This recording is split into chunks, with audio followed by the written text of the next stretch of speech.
Spoštovani gledalci, dober dan. Dobrodošli življenjskim intervjujem. Danes intervjujemo našo gostjo Dolores Hunski. Pa mogoče Dolores za začetek, če se na kratko predstaviš. Ja, kot že rečeno, sem Dolores Hunski, rojena v Celju, odraščala v Rogaški Slatini. Trenutno študiram anglistiko in kulturne študije v Gradcu na fakulteti Karla Franca. Zanimam se predvsem za kulturo, spolne študije, v bistvu vse, kar je kontroverzno in tako rekoč zanikano v svetu. No. To pa je to, ni nič kaj posebnega. No. Okay. Mogoče za začetek, če bi 5 ljudi lahko povabila na večerjo. Koga bi povabila? Težko vprašanje.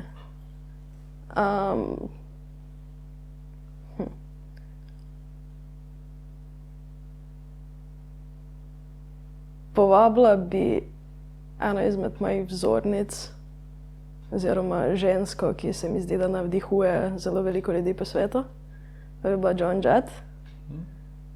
Potem bi povabila profesorico, ki je nekako razlog, da sem jaz začela pisati, gospo Michelle Getpaj. Težko vprašanje, 5 ljudi mar ne. Lahko je tudi bolj intimna ali bolj masovna, ampak 5 je ena tako lepa številka. Judith Butler. Okay. Ne vem, če jo večina ljudi tu v Sloveniji mogoče pozna. Je v bistvu filozofinja, pa se ni veze, lahko ljudje googlajo.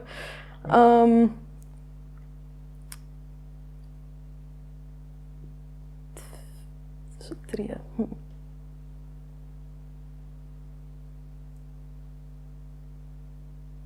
Zanimivo.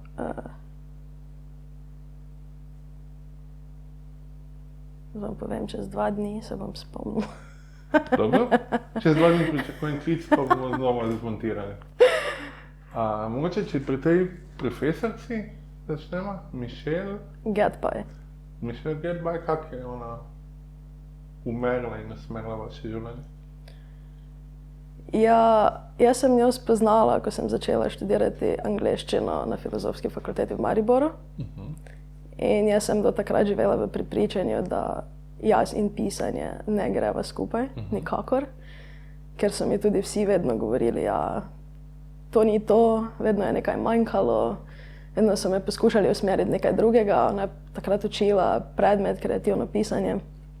In je v bistvu se začelo tako, da sem od nje dobivala same pohvale in sem bila prepričana, ker smo bile 3 Dolores v razredu, da me je zamenjala z nekom. In jaz sem jo poskušala prepričati, da ima narobnega človeka, da to nisem jaz, da zagotovo se je zmotila. Ampak potem nekako, no, s pomočjo njenega spodbujanja, pa še mogoče parih ljudi, sem pa nekako začela pisati spet, ponovno, torej nekako bolj tudi kreativno. Pa sem dobivala potem tudi neka drugačna mnenja od ljudi, da ok, mogoče je bilo pa moje pisanje samo nerazumljeno ali pa mogoče preveč na nivoju za nekatere ljudi ali pa preveč kontroverzno ali pa kakorkoli. Ok. Mogoče, kaj je moč, kaj je lepota pisanja? Kako ti vidiš pisanje in kaj te tukaj vabi? Jaz vidim pisanje kot nekaj, kar človeku omogoča, da se izrazi brez tistega nekega filtra. Okay. Da res lahko reče karkoli hoče. Istočasno pa mu pusti tudi pač možnost, da se čez nekaj časa popravi. Naprimer, da se nadgradi, ampak še vedno, ker je zapisano, ostane tam in pač vidiš, da nekoč si se mogoče motil, ampak ti je tako nekako dalo možnost, ok, zdaj si pa spremenil mišljenje, si na nek način osebnostno zrasel. Pa mislim, da predstavlja pisanje nekaj, kar navdihuje ljudi, no, in jim ali nudi nek tako rečeno entertainment v prostem času, ali pa tudi znanje. In se mi zdi, da pač stigma okoli določenih literarnih zvrsti je zelo zmotna, no, čisto tako. Okay. Katere literarne zvrsti so stigmatizirane in kako?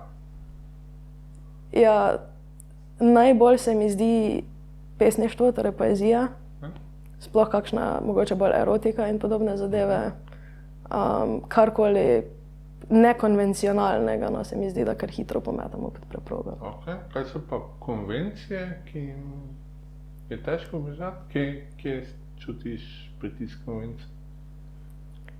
Se mi zdi, da kakor hitro začnemo odkrito govoriti o kakršnikoli družbenih problemah oziroma nasplošno socialnih problemih, od homofobije, rasizma, tudi revščine, pač vseh možnih stvari, ki se jih ljudje nekako poskušajo izogniti, jim ubežati, jih zanikati, bolj kar hitro mislijo ljudje, da kakorkoli si spregovoril o tem ali pa še hujše napisal in to nekam dal, te kar označijo za nekoga, ki išče neke probleme oziroma ki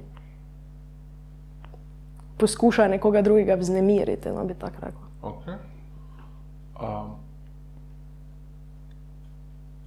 Pri stigmatiziranju pesništva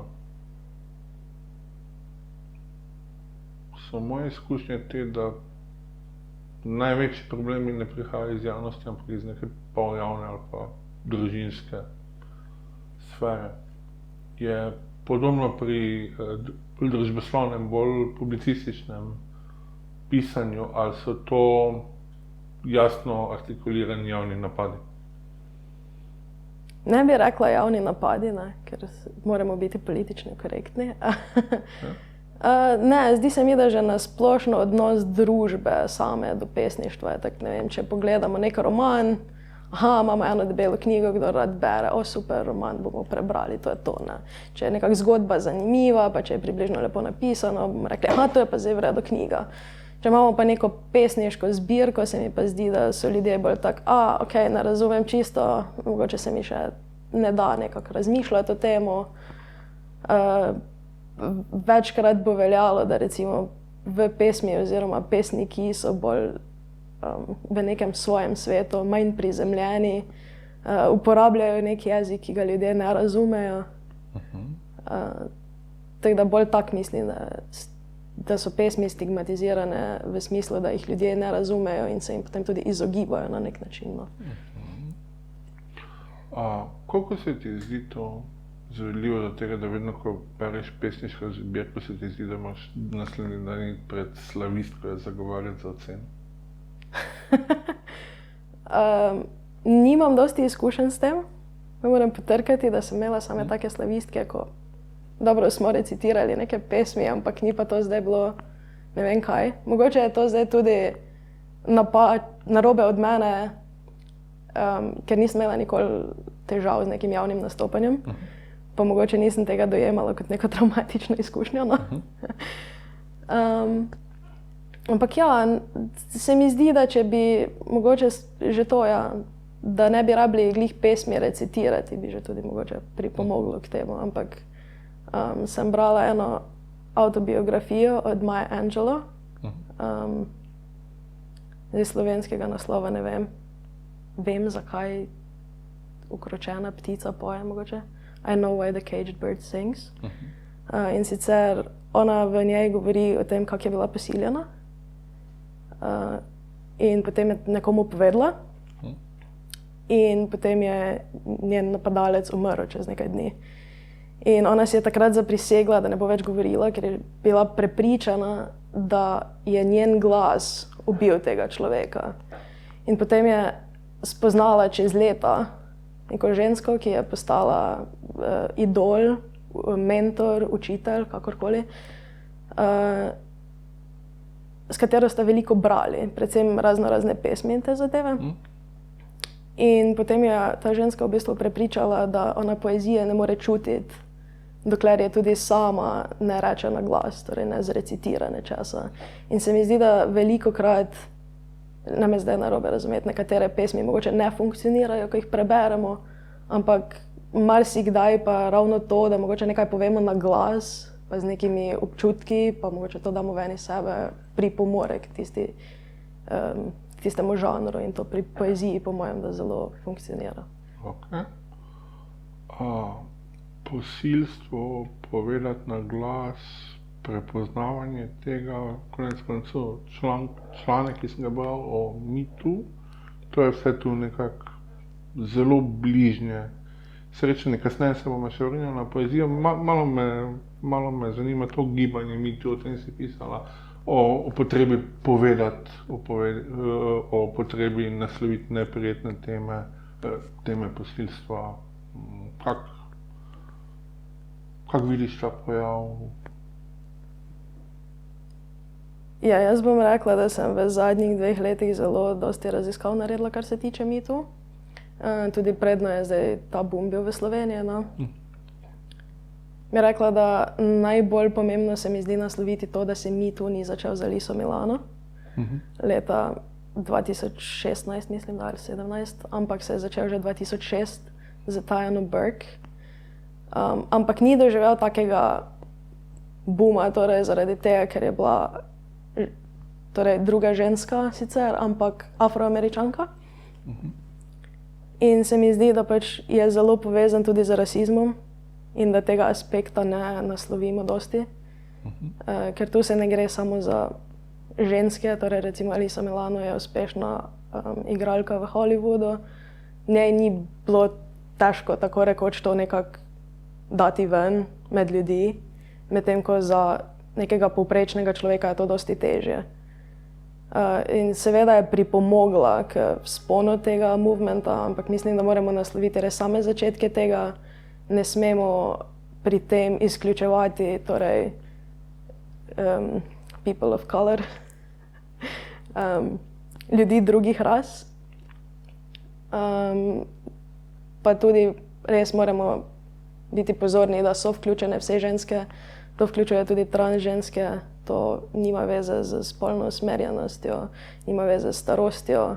Smo videli, da pač mlade punce, ni važno, če z mlade punce mislimo 5-letnega otroka ali pa mogoče 13-14-letno najstnico, se temu ne morejo izogniti.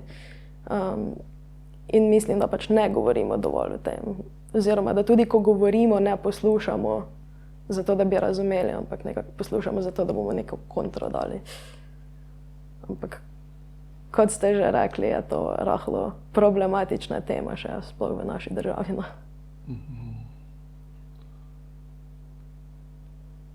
Večina žensk, s katerimi sem se pogovarjal,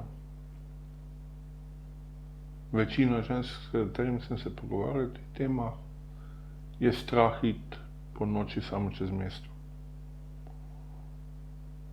Kaj ti meniš, kaj je potrebno, da ta strah umilimo, oziroma da ta strah izgine? Mislim, da je potrebna sprememba sistema vzgoje oziroma način, kako mi to poskušamo preprečiti. Mogoče namesto, da se ženskam govori, kako se naj oblečejo, pa kaj je primerno, bi mogoče mogli pač zdaj spet mogoče narobe od mene, da bom rekla moškim.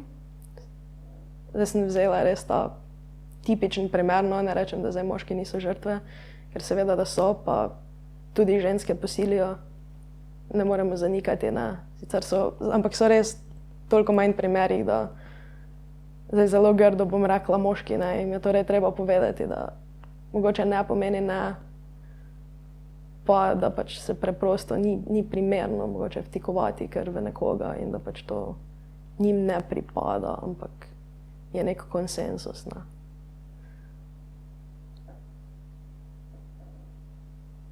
Okay.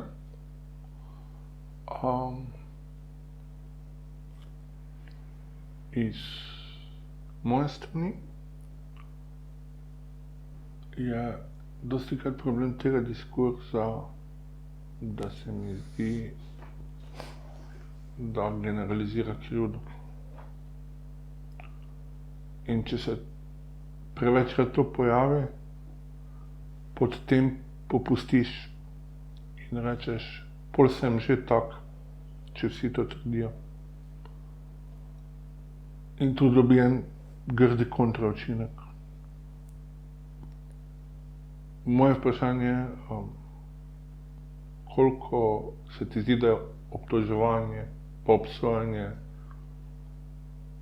smiselna figura diskurza? Obtoževanje definitivno sploh ni smiselno in pri meni, pač po mojem mnenju, ni poanta vsega, da mi zdaj obtožujemo ljudi, ampak je to, da strmimo naprej in poskušamo stvari nekako spremeniti.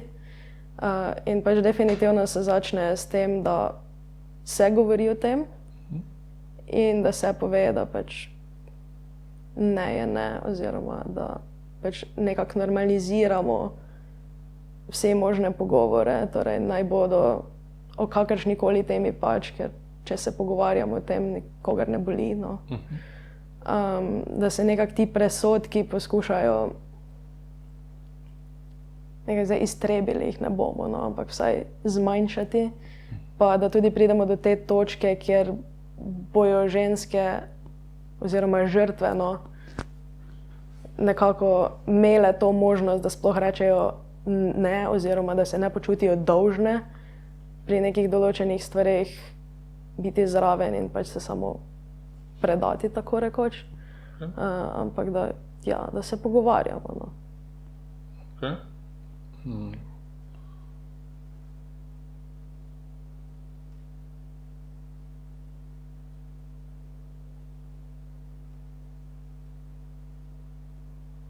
Kaj narediti, če ti ženska pove, da je bila posiljena?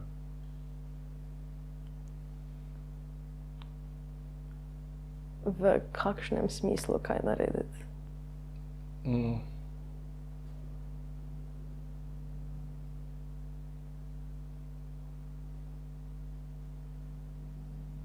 Čudno vprašanje, kako se obnašati, ampak... Kako odreagirati, recimo? Ja, recimo.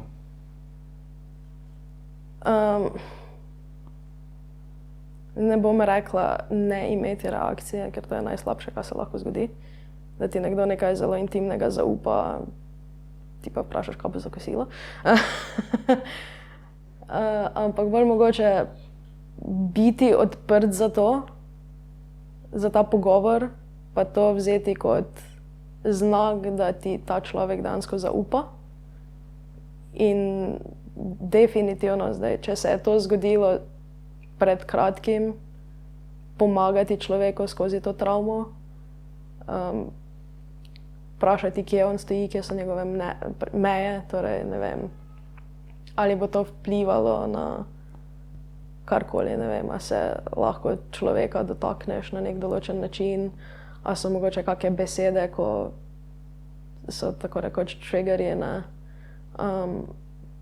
Pač mislim, da je zelo pomembno, da se preprosto človeka vpraša, kar premalokrat naredimo, ok, zdaj sem dobil to informacijo, kaj ti želiš, da naredim z njo, ali se hočeš o tem pogovarjati, ali je bilo to samo, hočeš, da vem za to, ali karkoli, kaj lahko jaz naredim. Ponavadi ti ljudje sami že vejo, kaj hočejo na nek način s tem dosežiti, torej ali je bilo to povedano samo zato, ker zaupaš človeku in si mogel ven dati, ali je bilo to povedano zato, ker ne veš, na koga se obrniti, ker rabiš pomoč, ali se hočeš pogovoriti o tem, ampak mogoče niso v tistem momentu pripravljeni priznati ali pa kakorkoli. Pa mislim, da zelo veliko pomaga, pa tudi pač pokaže, da ti ni vseeno za torej, njihovo počutje, pa torej, da res narediš tako, kak bi ta človek želel, glede na njegove meje. Je prva pomoč pri posilstvu opogumiti žensko na policijo?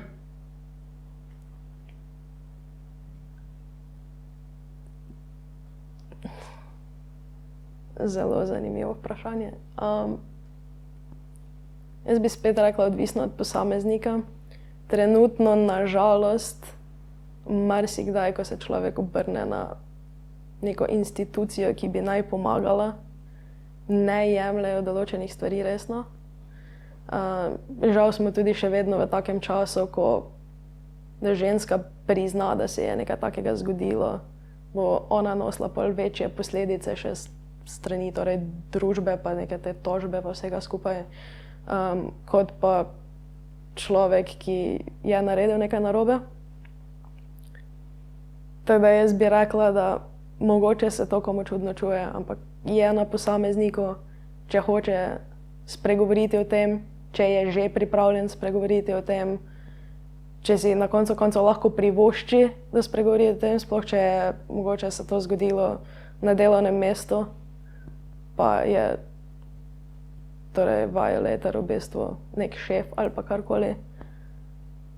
Je definitivno veliko žalostnih faktorjev, ki jih je treba vzeti v zakup, pa potem nekako na podlagi tega ravnati. No. Ena izmed težav, ki jih jaz pri sebi vidim, ko o tem razmišljam, je, da si zelo težko zamišljam, kaj posilstvo je. Ne zdaj opis, ampak kaj doživi ženska, ko je posiljena. Znam si zamišljati, kaj je biti pretepen, ampak kaj je pa ta en korak naprej, ko ne ostane bolečina na telesu, ampak je v telo. To je pa nekaj, kar je zelo težko, o čem je zelo težko razmišljati, če si moški. Ker jaz nimam te izkušnje in nimam iz česa izhajati. Tako da v tem smislu, koliko se ti zdi pol tu pisanje pomembno, koliko je recimo neka knjiga o doživljanju posilstva pomembna, da lahko vzbuja empatijo tudi pri spolu, ki nima teh strahov oziroma se težko zamišlja, kako to sploh izgleda, kaj se pri tem sploh doživlja. Jaz bom rekla, mi ko beremo, se nekako zelo vživimo v tisti nek main character in ponavadi nekako pozabimo svet okoli nas, pa postanemo tisti človek v knjigi.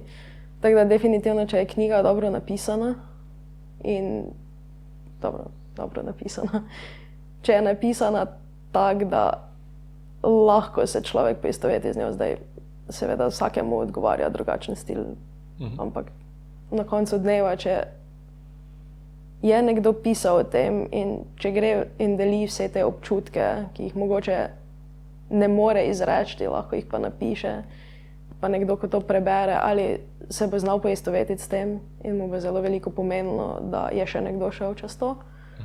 Ali pa, tako ste zdaj vi rekli, da bo mogoče ta nek strah, ta agonija približana tudi človeku, ki si tega ne more predstavljati. Pa mislim, da več tega kot je, bolj kot se spregovori, pa ne samo o posilstvu, ne? Zdaj smo to zelo najhujšo možnost zbrala, ampak tudi nasploh kakršnokoli nadlegovanje se srečujemo dan za dnem z dejstvom, da ljudje mislijo, pa sej, to je normalno, ali pa ne vem, ženske se temu lahko izognejo, ali pa na delovnem mestu si nadlegovana, zamenjaj službo, kar, ne vem, 50 let nazaj zamenjaj službo bi mogoče bilo relativno lahko, ne? Danes je zdaj spet to zelo odvisno.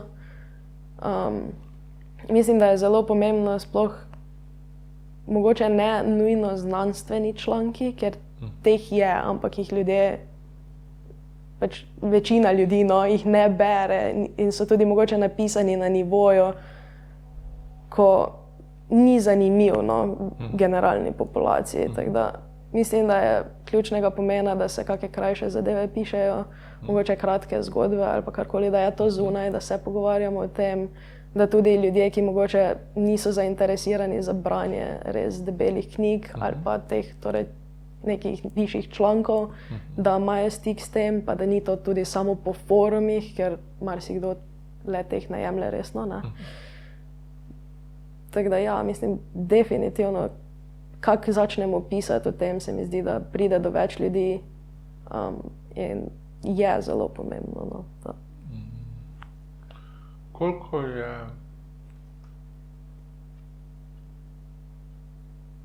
so institucije, koliko so založbe, koliko smo bralci odprti za to vrstno literaturo?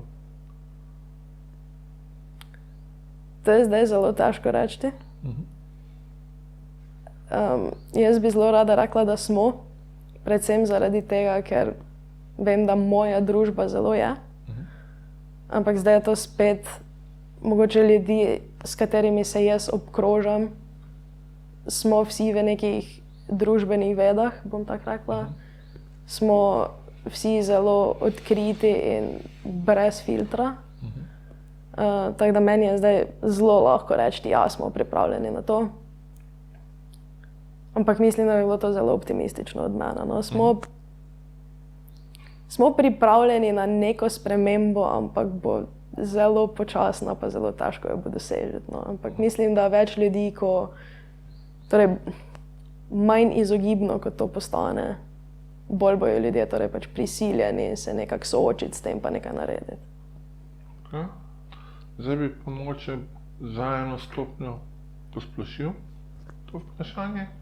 V bistvu na začetku, ko smo se pogovarjali, koga bi povabil na večerjo, si omenila Joan Jett, pevk, eno izmed prvih rock pa punk pevk, v bistvu ustanoviteljico ženske rockerske zasedbe, žensko, ki so ji pivovske flaše metali na oder, ko je pela. Pa me zanima, kak je danes situacija, kak je dostopnost žanrov, kak je dostopnost javne objave. V bistvu, kje so meje, ki jih mora feminizem danes napadati? Zelo težko vprašanje. Zelo odvisno od tega, koga se vpraša, kje smo, od žanra samega.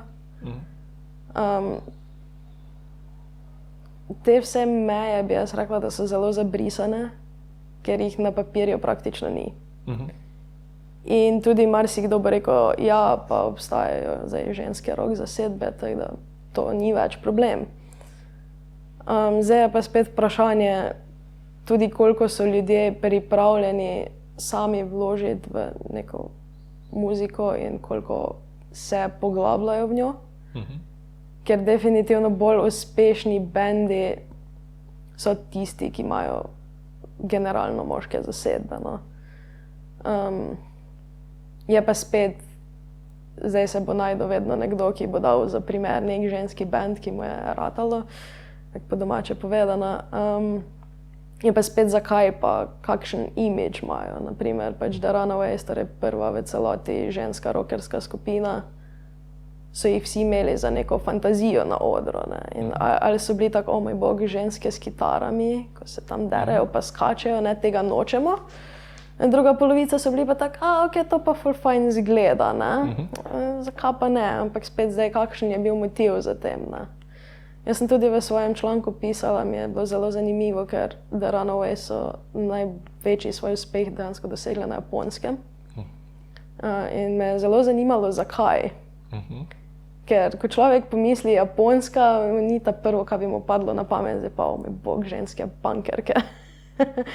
Tako da je bilo zelo zanimivo dejansko izvedeti, da so bile v 70-ih na Japonskem popularne skupine, ki so se imenovale Sukeban. In so bile v bistvu ženski ekvivalent mafije, jakuze. In so dominirale vse te koncerte, ne. In so tako rekoč imele določen del populacije kar v strahu. In se mi zdi, da zdaj spet marsikdo bo rekel, to je pa narobe, ne. Ker bo zdaj spet videli Sukeban, medtem ko bojo torej dejansko večjo mafijo ignorirali.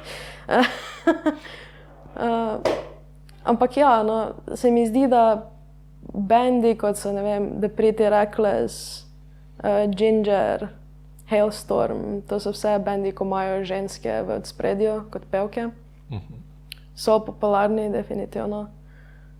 So poznani, so dosegli marsikaj, ampak je spet v primerjavi z isto kvaliteto bendov oziroma z istim rangom bendov, ki so v celoti moški, so dosti manj popularni. Pa že sam, ne vem, Rock and Roll Hall of Fame, koliko ima žensk, zelo malo. Še tiste, ko so, recimo Joan Jett, ni bila sama sprejeta, ampak je bila sprejeta s svojo skupino Joan Jett and the Blackhearts. Ne. In zato spet nekaj, kar marsikomu se bo zdelo iskanje igle v seno. Če pa si ženska, ki poskuša v taki industriji nekako uspeti, pa se mi zdi, da definitivno je težje, pa so določeni problemi, ki jih je potrebno naslavljati, ampak mogoče glede tega v glasbeni industriji, kateri bi bilo pa boljše vprašati žensko, ki je v glasbeni industriji.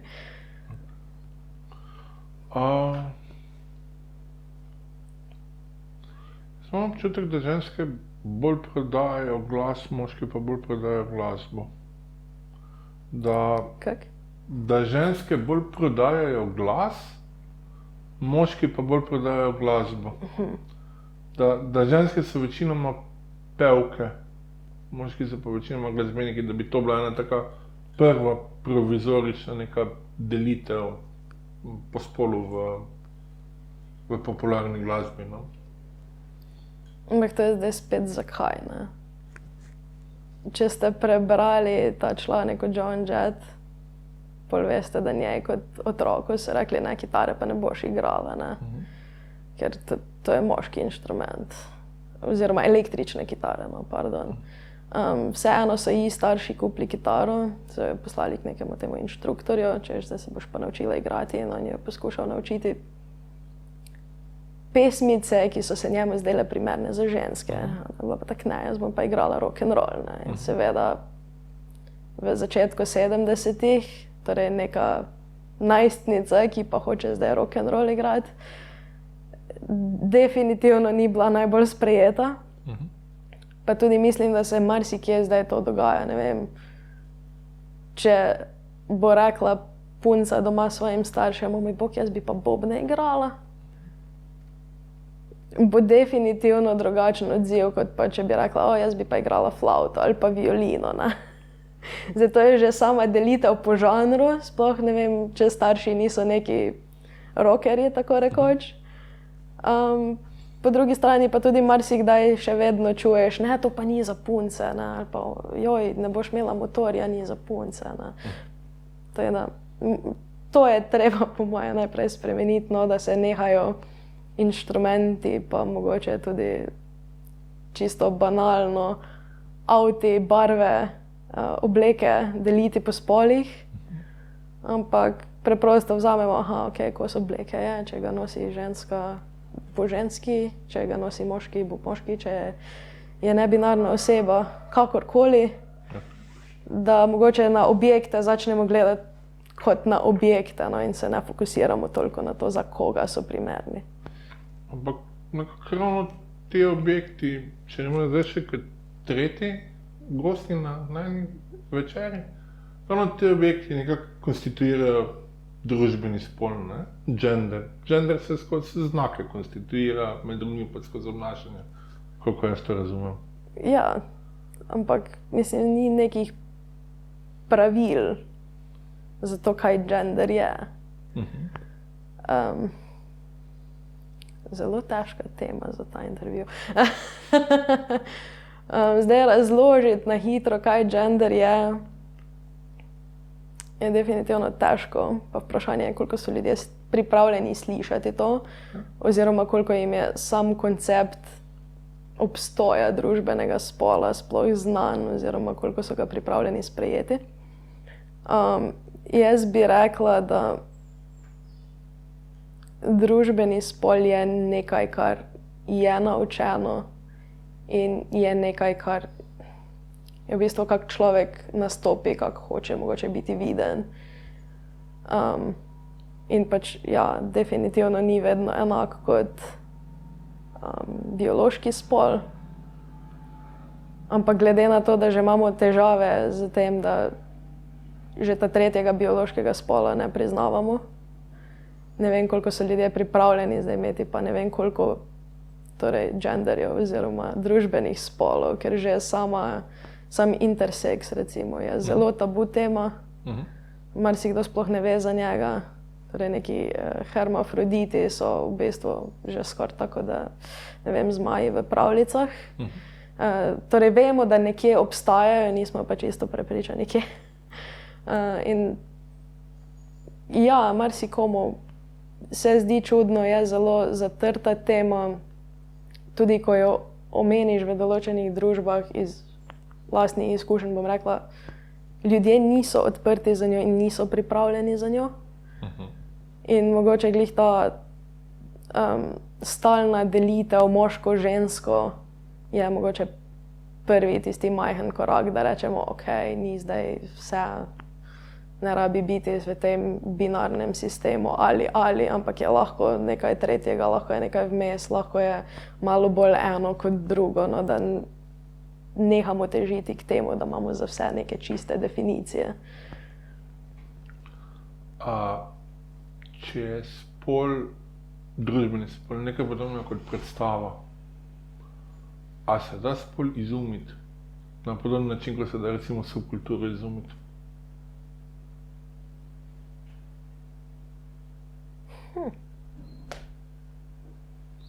Jaz bi rekla, da ja. Definitivno.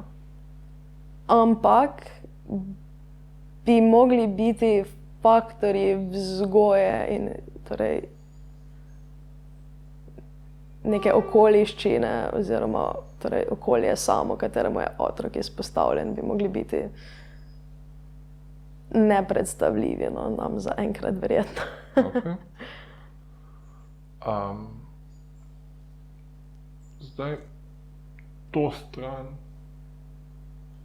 problematike queera je še vedno problematika istospolnih oseb.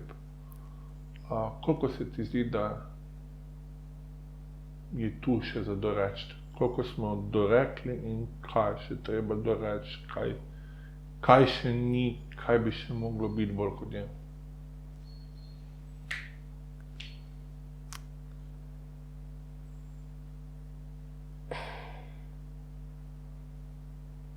To bi zdaj zelo predrzno od mene, ampak bom rekla, da smo dorekli manj kot nič.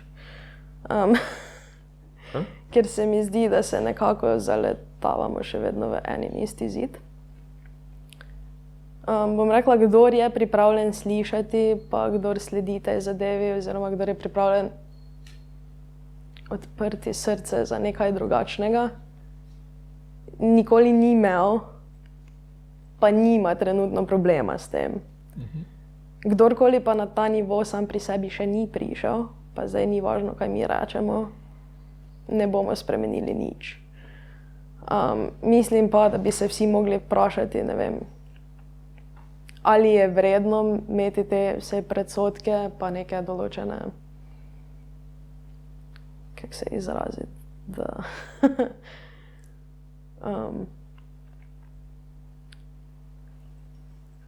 torej neke predsodke oziroma neko, kaj je slovenska beseda? Bigotry. Sovraštvo? Ne, pa ja. To me je zrezala ven. Ja, ne, moramo se rešiti torej nekih teh predsodkov, pa zakoreninjenega mišljenja ljudi, da je to nekaj narobnega. Pa se vprašati, če je vredno diskriminirati nekoga, sploh če na koncu koncev je to naš dober prijatelj ali pa mogoče družinski član ali pa kakorkoli, ker se moramo vprašati za posledice, ki jih ima to ne samo na človeku, ampak na družbi, da postajamo tako zelo netolerantni, da se ljudje zaradi svoje spolne usmerjenosti bojijo sprehajati po ulici ali pa se bojijo priznati, da so zaljubljeni, medtem ko opevamo ljubezen kot eno izmed najbolj močnih in najlepših čustev. No.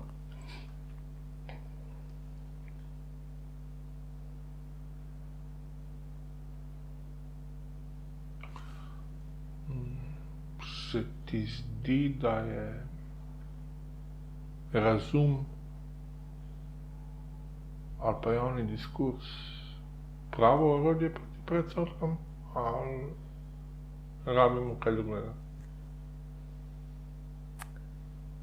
Bom rekla, odvisno od človeka. Na koncu dneva nek normalen pogovor z ljudmi pride mislim, doseže marsikaj. Večkrat je, da mogoče so ljudje, moj bog, da sem pa spoznal nekoga, on je pa gej. Pa ga preprosto samo vprašaš, ja in? Pač kaj pa zdaj, ne vem, 5 let sta že prijatelja recimo, kaj se je spremenilo zdaj s tem? Ja nič, zdaj ima fanta. Ok, glihkar si odgovoril na svoje vprašanje. Torej, ne vem, mogoče se moramo fokusirati na karakter človeka, pa mogoče na to, kak odnos imamo mi s tem človekom in ne kak odnos ima on s svojim partnerjem, kdorkoli ta partner pač je. Jaz imam občutek, da sem vsem trem tvojim namišljenim gostjam, tebi kot njihovi govornici postavil vse vprašanje, ki se jih spomnim. Tako da mogoče še zadnje vprašanje je, mogoče še kaj bi rada povedala, kakšna tema, o kateri bi rada govorila, kaj o čemer nismo spregovorila, pa je važno. Važno je marsikaj. Se mi zdi, da smo predelali zdaj vse težke teme, s katerimi se jaz ponavadi ukvarjam. No. Mogoče, če bi zaključila na pozitivno noto.